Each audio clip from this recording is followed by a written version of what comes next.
Thank you very much. It's a great honor to be with the Prime Minister. We had a picture taken a little while ago, and it was so nice, I thought I'd present it to you on stage. And here's the picture. I wish I was as handsome as him, but I'm not.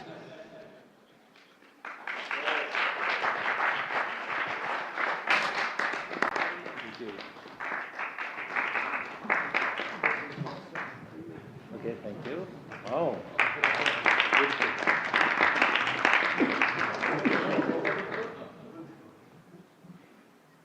Remember that day. Thank you very much, everybody. Appreciate it. I'm delighted to welcome Japanese Prime Minister Ishiba Shigeru to the White House for the first time. And Prime Minister, it's an honor to have you with us, a great honor. Japan is a great country. Thank you very much. Japan is strong and proud. It's a nation that is home to one of the great civilizations in the history of the world. For nearly 80 years, the American-Japanese people have enjoyed a friendship like few others. We've had a great friendship across the vast ocean, and we found ourselves united by bonds of history, commerce, culture, mutual admiration, and great respect. After our meeting today, I'm confident that the cherished alliances between our two countries and others also will continue to flourish long and into the future. The military cooperation between the United States and Japan is one of our closest security partnerships, and it's one of the closest we have anywhere in the world. Our service members work together every day to defend our common interests. Japan is committed to double its defense spending by 2027 compared to my first term. They've invested a lot of money because of my first term. We worked on that very hard with Shinzo. You know, the great Shinzo Abe, and we look forward to seeing even more so. Shinzo and I worked very, very long and hard, and those numbers are very reflective after my first term. And now they're going up very substantially based on our conversations today. In addition to being vital for our shared security, Japan is one of the top purchasers of U.S. military exports and equipment. And I'm pleased to say that this week my administration approved nearly $1 billion in foreign military sales to Tokyo. The United States is totally committed to the security of Japan. We will extend the full strength of American deterrence capabilities in defense of our friend and ally, 100%. In the years to come, the Prime Minister and I will be working closely together to maintain peace and security, and I also say peace through strength, and all over the Indo-Pacific. And to that end, we also remain committed to the effort I began in my first term to ensure safety and stability on the Korean Peninsula. Prime Minister Ishiba and I spoke long and hard about a vital economic relationship between our two countries and the continuance of that relationship. The United States and Japan trade over $300 billion in goods and services each year. Japan has invested nearly $800 billion, and that's going to go up very, very substantially in the coming months, more than any other country. And they're going to have some competition. We have a lot of people coming in and investing in the United States. I think the feeling throughout the world has never been stronger about this country. As a result of our victory in 2024, the presidential election, the Japanese investment and technology giant SoftBank announced plans to invest between $100 and $200 billion. And we have many other companies investing that number, higher than that number, some a little bit less, but we have trillions of dollars of investment pouring into our country now that you didn't have just a short while ago. Today, our teams discussed how our two nations can do even more to stay on the cutting edge of artificial intelligence, along with the quantum computing, semiconductors, and other critical technologies. And they're coming out. The problem with technology, that kind, it's obsolete in about 2 days, so we have to start all over again. Doesn't last long. We agreed to cooperate even more closely to combat the Chinese economic aggression, which is quite aggressive. I'm also pleased to announce that Japan will soon begin importing historic new shipments of clean American liquefied natural gas in record numbers. It'll be record numbers. with our Secretary of the Interior. We were talking, I think Doug is here. Hello, Doug. Please stand up, Doug. Doug Burgum, everybody. We're talking about the pipeline in Alaska, which is the closest point of major oil and gas to Japan by far, less than half the distance of any other location. We're talking about a joint venture of some type between Japan and us, having to do with Alaska oil and gas, and that's very exciting. They're very excited about it, so are we. As we deepen our economic relationship, I made clear that the United States will be conducting trade with all countries based on the principle of fairness and reciprocity. Chronic trade deficits not only undermine our economy, they really do, and we're going to get rid of the trade. We have a trade deficit with Japan of over $100 billion, but we're going to work that out, and I think very quickly, frankly. We can do it just on oil and gas. We can work it out, so we intend to do it very quickly. We both understand that.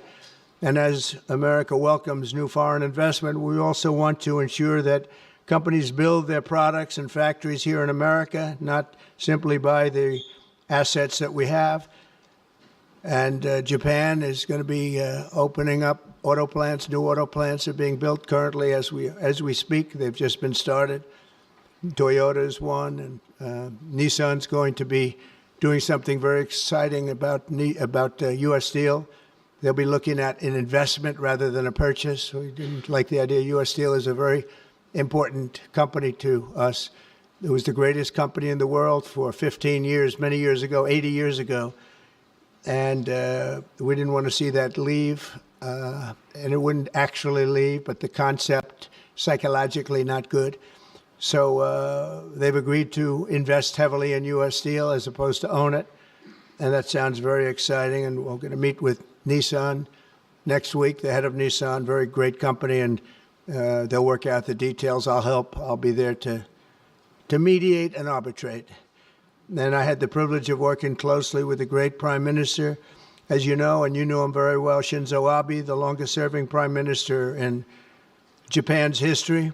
Likewise, I expect that this Prime Minister is going to be a great one. I really believe that he's going to be a great one. I've gotten to know him for not long, but I can see what they have. He's got the qualities of greatness. He's going to do a fantastic job for Japan and for the Japanese people. And I'd like now to invite the Prime Minister to say a few words, and then we'll take some questions. Mr. Prime Minister, thank you. Thank you very much.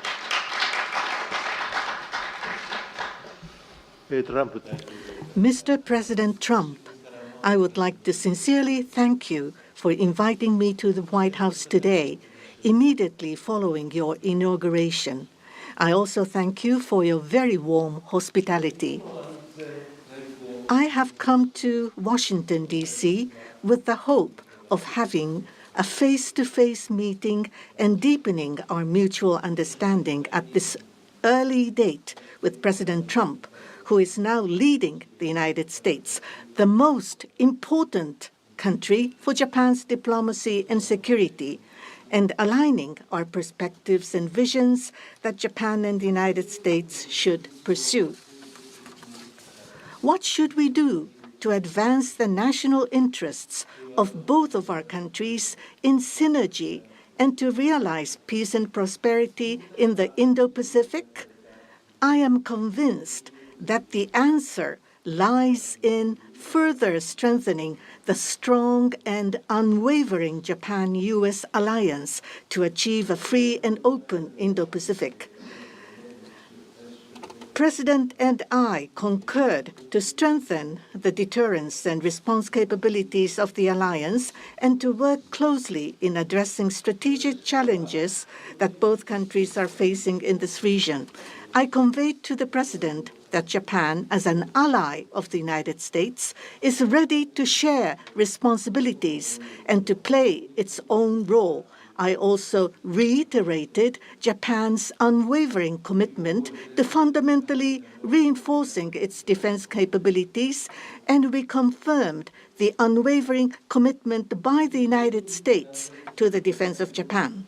We reaffirmed that Article 5 of the Japan-US Treaty of Mutual Cooperation and Security applies to the Senkaku Islands, with half of the world's population and approximately 60% of the world's GDP. The Indo-Pacific serves as the engine of growth and vitality for Japan, the United States, and the world. President and I also concurred that the United States and Japan will make further efforts in a wide range of areas, working hand in hand together to realize a free and open Indo-Pacific. In this context, we also concurred to further advance cooperation of the multi-layered networks of the like-minded countries, including the Quad and trilateral cooperation with the Republic of Korea and the Philippines. We also discussed Japan-United States cooperation to bring about growth and prosperity. Economic cooperation, including on economic security, is important from the perspective of strengthening alliance cooperation. Japan is the closest economic partner of the United States and has been the world's largest investor in the United States for 5 consecutive years. Also, with the inauguration of President Trump, the momentum for Japanese companies to invest in the United States is growing even stronger.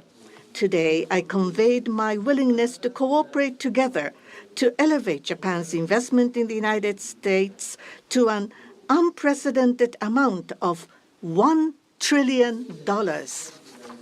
President Trump and myself also concurred to elevate the Japan-US partnership to an even higher level through improving business environment and increasing bilateral investment and employment, strengthening each other's industries, leading the world in developing advanced technologies such as AI and leading-edge semiconductors, and strongly promoting efforts to harness the energy of the growing market in the Indo-Pacific region. We also confirmed that we will cooperate to strengthen energy security between the two countries, including increasing exports of United States liquefied natural gas to Japan in a mutually beneficial manner. Regarding foreign exchange, as in the first Trump administration, close discussions will continue between Japanese and the U.S. finance ministers who are experts in this field. We also held candid discussions on challenges the Indo-Pacific region is facing. We confirmed that we are resolved not to allow unilateral attempts to change the status quo by force or coercion, and to oppose such attempts in the East and South China Seas in order to fully defend a free and open Indo-Pacific.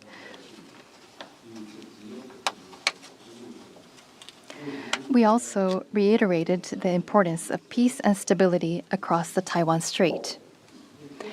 Regarding North Korea, we affirmed the need to address its nuclear and missile program, which poses a serious threat to Japan, the U.S., and beyond, and that Japan and the U.S. will work together toward the complete denuclearization of North Korea. As the abductees and their families continue to age, I conveyed my strong sense of urgency and determination directly to President Trump and gained his renewed strong support for the immediate resolution of the abductions issue. While this was my first face-to-face meeting with President Trump, we were able to openly and frankly exchange views, and our meeting turned out to be very productive and meaningful. As a result of today's meeting, which marked a new departure for the Japan-U.S. relations, we are issuing a Japan-U.S. Joint Leader Statement. This document will serve as a compass for further cooperation between our two countries. On the basis of these deliverables, I look forward to working together with President Trump, who I respect immensely, to usher in a new golden age of Japan-U.S. relations. I look forward to welcoming you to Japan.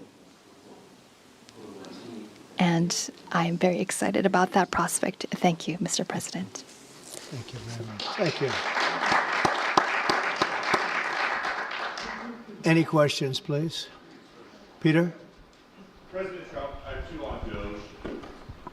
Elon Musk said today, I love Donald Trump as much as a straight man can love another man. What does the First Lady think about that? Oh, I think she'll be okay with it somehow. So, Democratic lawmakers are really upset that Doge engineers have access to these Treasury payment systems. The Senate Intel bench wrote a letter to Susie Wiles. They're saying that these systems are used to disperse trillions of dollars each year and contain everyday Americans' personal information like social security numbers, home addresses, bank accounts. Why does Doge need all of that? Well, it doesn't, but they get it very easily. I mean, we don't have very good security in our country, and they get it very easily. And what we're doing, if you look at what has just taken place with respect to some of the investments that have been made on another agency that people have been talking about for years, but nobody did anything about it, it's absolutely obscene, dangerous, bad, very costly. I mean, virtually every investment made is a con job. There's nothing of value to anybody unless there's a kickback scheme going on, which is possible.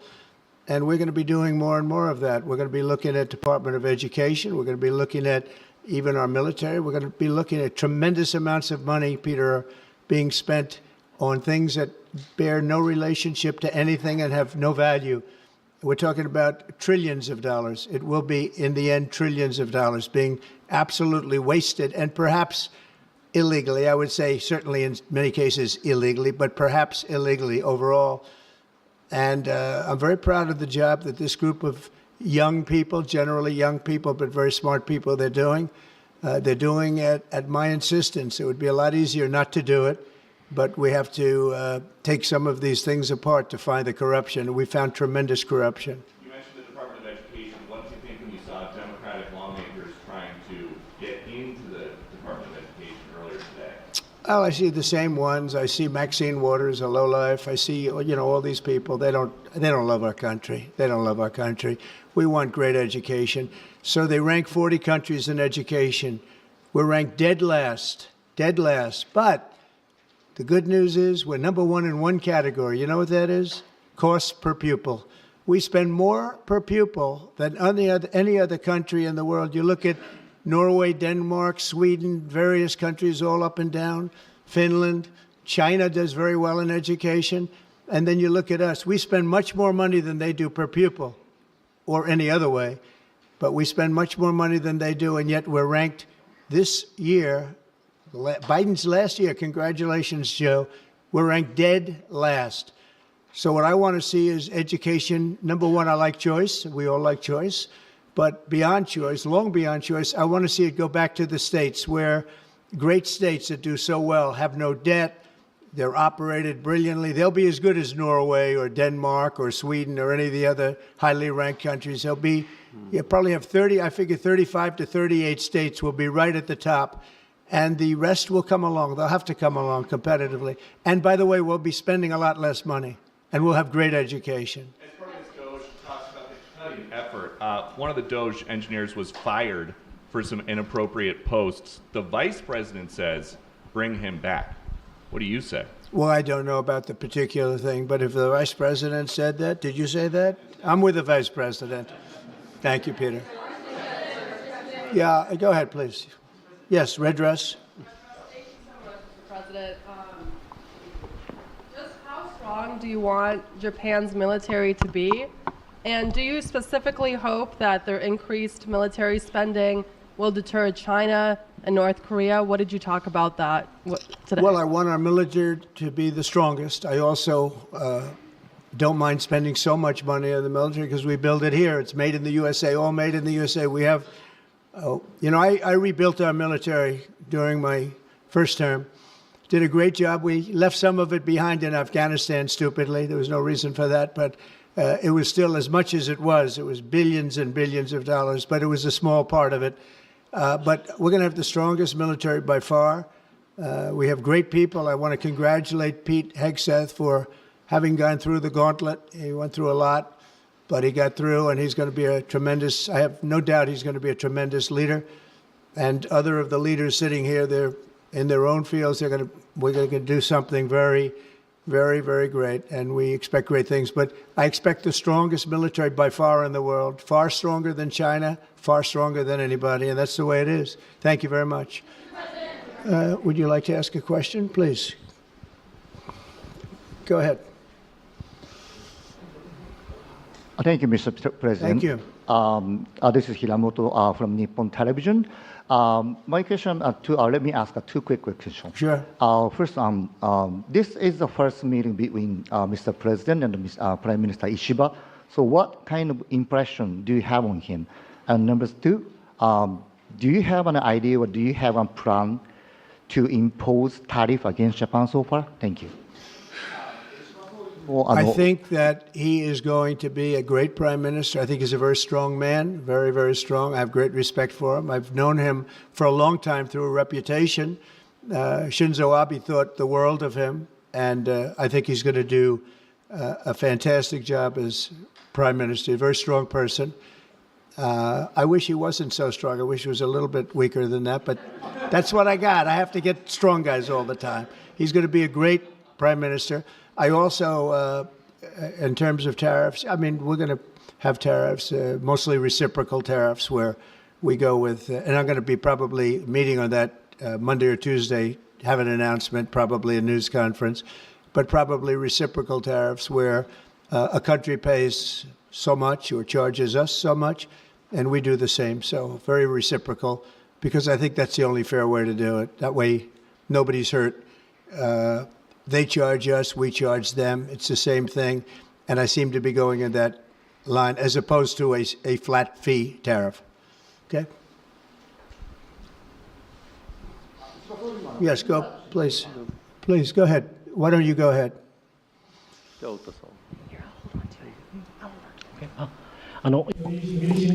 This is Ota from Yomiuri Shimbun newspaper. I have a question for Prime Minister Ishiba. So this is your very first summit meeting. What was your impression of President Trump? Were you able to build a good relationship of trust and confidence? In Northeast Asia, there are many challenges, China, North Korea, and so forth. And with President Trump, what did you appeal to him, and what kind of understanding were you able to obtain? On the economic field, there is the acquisition of U.S. Steel, the buy Nippon Steel, and there are expansion of import of LNG. What were the communication discussion did you have with President Trump for the $1 trillion of investment from Japan to investment? What was his reaction? What about your communication on tariff front? This is the first time that I met with President Trump in person. So this was the first time meeting face to face. But for many, many years, I have watched him on television. So it was quite I was so excited to see such a celebrity on television, to see in person. On television, he is frightening. And he has a very strong personality. But when I met with him, actually, he was very sincere and very powerful and with strong will for the United States as for the whole world. I was able to feel that. This is not the sort of polishing or trying to suck up to him. For the world peace and for the regional stability that both of our countries need to play our role and make our endeavors and responsibility. As for the increase of our defense expenditures, it is not that we are told by the United States to do so. Japan, on our own decision, and on our own responsibility, we need to increase our defense expenditures. But of course, we need to communicate and consult with the United States. But the responsibility is with Japan, and the decision is with Japan. Now, on the tariffs, that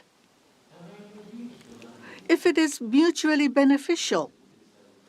Tariffs need to be set. And as for Japan, as Mr. President has introduced to us, an unprecedented investment will be made from Japan to the United States, and so many jobs will be created. So $1 trillion is the target. And this will be to the benefit of the United States, but also to the benefit of Japan as well. Investment is mutually beneficial. So be it with U.S. Steel, as Mr. President says, it is not acquisition, it is investment. So the Japanese technology will be provided, and the better quality products will be manufactured in the United States, and the U.S. Steel will make products which will contribute not only to the United States and Japan, but also to the whole world.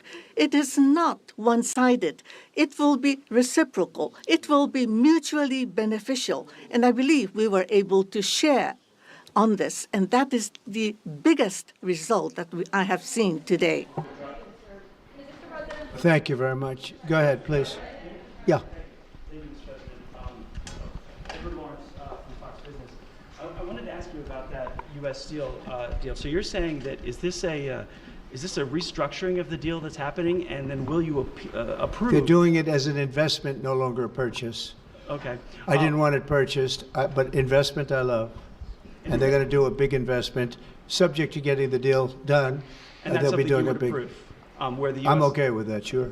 And for the Prime Minister, what was your argument to the President related to U.S. Steel? And one more on tariffs, Mr. President, if I could.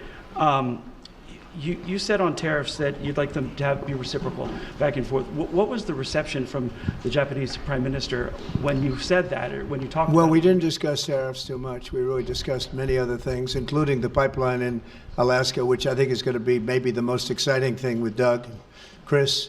We discussed that at length, the pipeline. I mean, it seemed to be of great interest to them. It's we have potentially more oil and gas than in Saudi Arabia, just in Alaska. We have the most of any country in the world. It's a big asset for the United States, but we haven't used it. We go to Venezuela, we go to other places to take oil and gas, and we have more than anybody. It's an amazing phenomenon that took place over the last 4 years. Nobody understands it, including the people that were in charge of it. They had no clue what they were doing. So it was a big problem. They were surprised actually too. They were saying why didn't they wouldn't sell them LNG. They wouldn't sell. Japan wanted to buy LNG, and Biden wouldn't sell it. And I'm trying to figure that one out. Maybe it was the environment. You might answer that question. He's curious about that himself, I think. Thank you very much. If you want to answer that, you may, about LNG, that the United States wouldn't sell you LNG.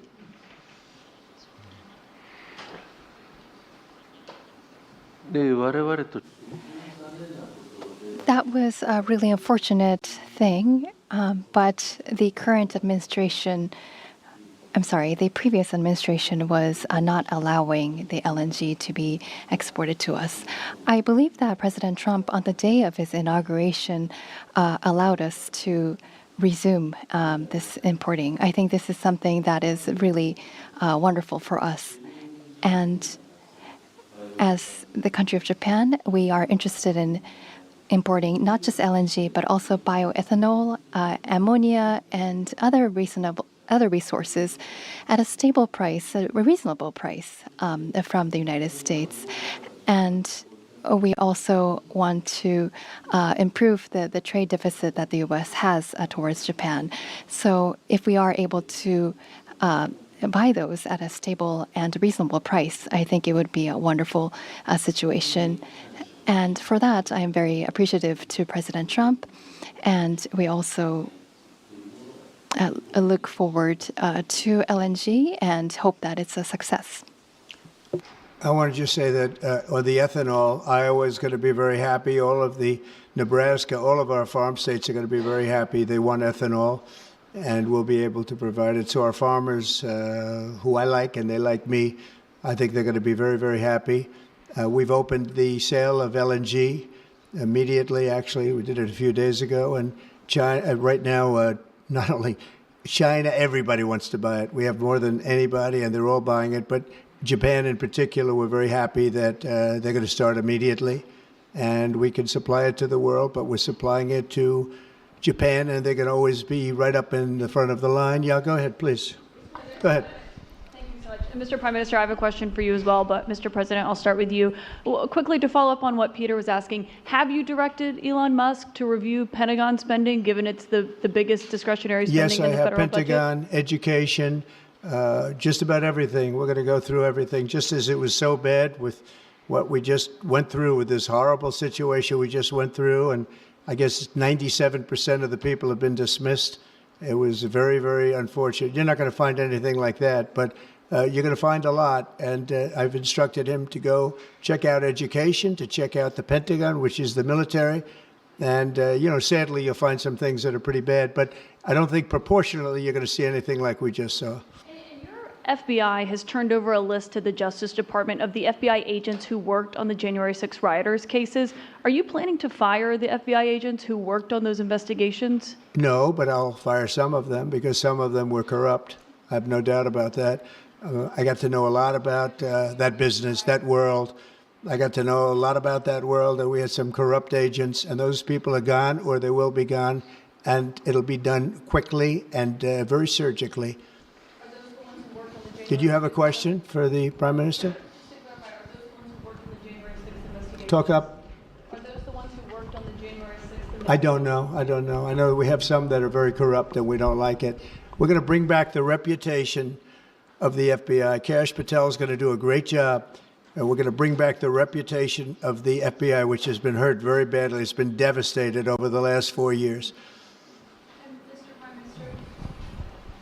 You have just been meeting for the first time with President Trump. The last administration famously did not have hardly any, if at all, contact with North Korea.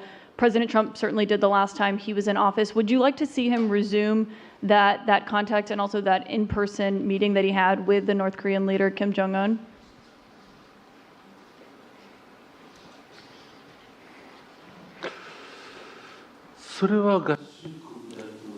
That is something that the United States needs to determine on its own, and it's not something that we should request. Having said that, but for example, in Vietnam or Singapore, the President of the United States, President Trump, was able to meet with Kim Jong-un. I think that's a very positive development. So now that President Trump is in power again, if we are able to move towards resolving issues with the North Korea, I think it would be great. And of course, for us, that includes not only denuclearization, but also resolving the abductee issue. And so not only the victims of the abductees, but also their families too are aging. And so our time is limited. So if the President of the United States, if President Trump is able to resolve this issue, we do understand that it's a Japan issue first and foremost. Having said that, we would love to continue to cooperate with them. It's actually a good question, and we will have relations with North Korea and with Kim Jong-un. I got along with him very well, as you know. I think I stopped the war. I think if I wouldn't have won that particular election, you would have ended up in a very bad situation. But I did, and we had a good relationship, and I think it's a very big asset for everybody that I do get along with him. I get along with him, he gets along with me, and that's a good thing, not a bad thing. And I can tell you that Japan likes the idea because their relationship is not very good with him.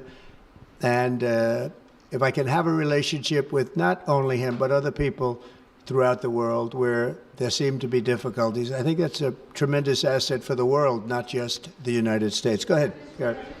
I have a question for you and for the Prime Minister as well.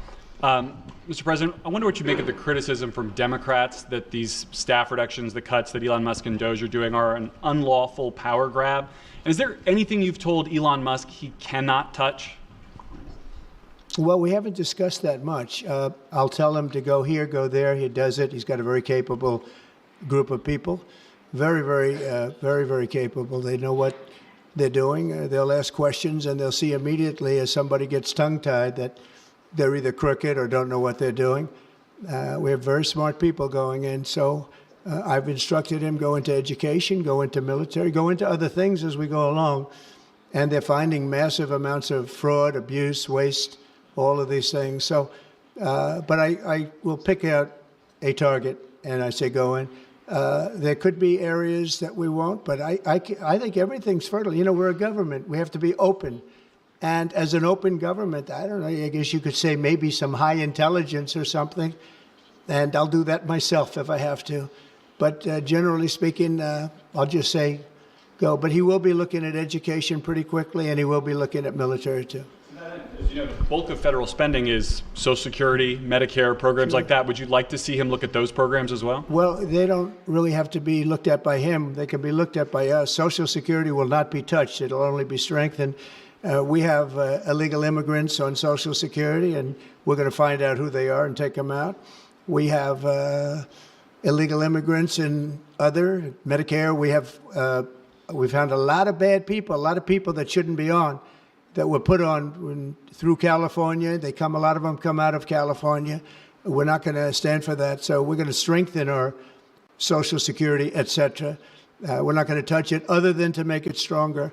But we have people that shouldn't be on, and those people we have to weed out. Most of them, or many of them so far, have been illegal immigrants. They shouldn't even be in the country. Do you have a question for the Prime Minister? I do. Mr. Prime Minister, the President's affinity for tariffs is well known. If the U.S. places tariffs on Japanese imports, would Japan retaliate?